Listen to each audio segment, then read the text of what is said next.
Okay, so trying to lie down.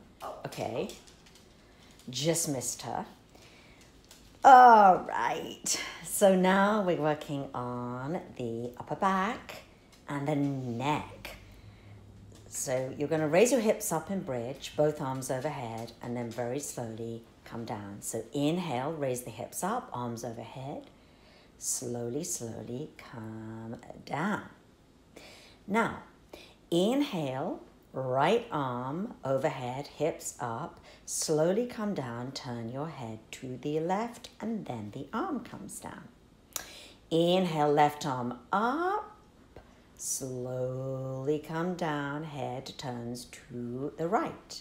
So you're alternating. Inhale, right arm overhead. As you exhale and slowly articulate the spine down to the mat, the head turns to your left and then the arm comes down. This is amazing for your upper back. Inhale, left arm up.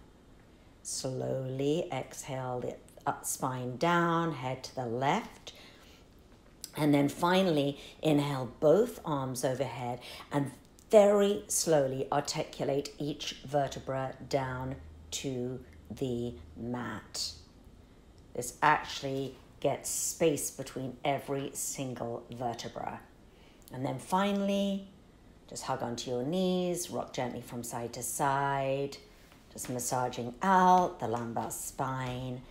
And you will feel so much better in your neck and shoulders and upper back if you do this every day or twice a day.